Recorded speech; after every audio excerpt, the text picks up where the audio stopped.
Novocaine is a new action movie starring Jack Quaid as Nathan Kane, a bank manager born with a rare condition called CIPA, a condition in which he can't feel pain. When the girl of his dreams gets kidnapped, he turns his rare condition into his superpower to get her back. Jack Quaid is having one hell of a year between Companion, this, and he has another movie called Neighborhood Watch that comes out in about a month and a half or so.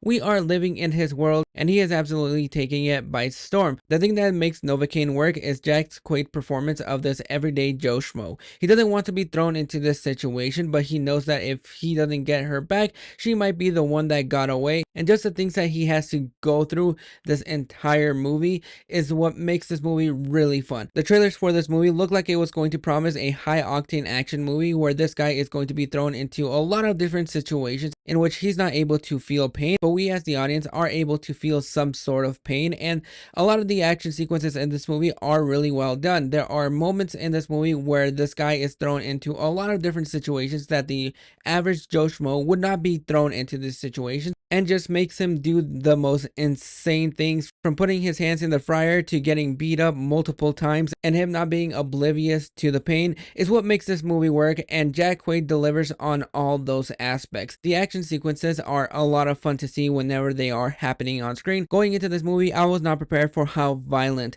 this movie is. This movie is bloody from beginning to end, and I was not planning on getting a tattoo anytime soon, but after watching this movie, I for sure am not stepping into a tattoo shop anytime soon, because there is one gnarly scene with a tattoo artist that just had me closing my eyes, and that is where a lot of the fun of this movie is. It's just seeing all these scenarios plan out and you just trying not to be as squirmy as you can. If you are somebody that is a little bit squirmy, this movie might get to you, but that is where this movie really does succeed. It's just seeing all these crazy and dangerous scenarios that this guy is going through, and that is where I was having the most fun. They do a good job of setting up the relationship between Amber Midthunder and Jack Quaid in this movie, but it didn't work for me as much as they wanted to. When it came down to the emotional weight of this movie, I was just not able to get on board, and they do something towards the end of the movie that I kind of wish wasn't set up early on, that would have had that emotional punch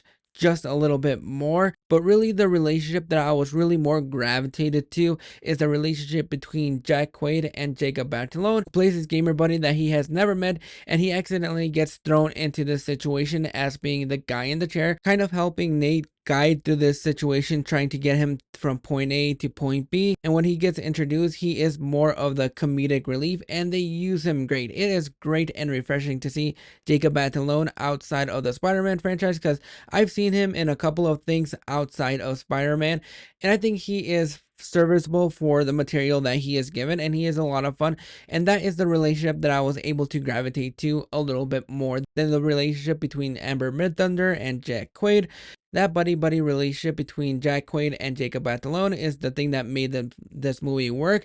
On the things that didn't make this movie come together as a whole, the story is nothing new. We've seen the story tackled a couple of different ways, and for what this movie is, it's serviceable just to see a lot of the crazy action that goes on, but other than that, it's nothing new or nothing original. And the bad guys, one of them played by Ray Nicholson, Jack Nicholson's son. He plays a very generic, loudmouth bad guy that we've seen in multiple movies, especially in movies like this, and they don't really do much with his character. He's just there to keep Sherry, played by Amber Midthunder, hostage, and that's really the extent of his character. They don't do much with him. He pops in every now and then just to extend the runtime, and that is where the last negative for this movie comes in, is the fact that this movie keeps going on multiple times. It doesn't know when this movie wants to end, so they just throw in a car chase and it just goes on forever. And I think if you had shortened it down by about 10 minutes, this movie would have flowed a little bit better, and it wouldn't have felt long, because this movie does run in close to about 2 hours,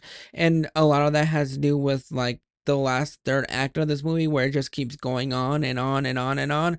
But if you're just looking for a movie to just turn your brain off and just have a lot of fun, shove some popcorn in your face and just have fun with all of the insanity that is going on, this is going to be a movie that you want to check out on the big screen, because it is just a lot of fun to see. Jack Quaid is great as this everyday Joe Schmoe that throws himself into this situation. And you also have some cop characters here and there that are trying to track down Nate because they think that he is part of this group, and so they think that he's working with the bad guys until they find out that he's not. They were serviceable for what this movie is. You really didn't need them in here. I guess you just needed some more characters to extend the runtime a little bit more. But overall, this is just a fun 2-hour turn off your brain kind of movie that you can just have fun with and shove a lot of popcorn in your face. But those are my thoughts on Novocaine. Have you guys checked it out? Are you planning on checking this movie out? Drop your thoughts in the comments below. And if you like this video, go ahead and click that like and subscribe button so you can see more. Until next time, we'll catch you guys on the flip side.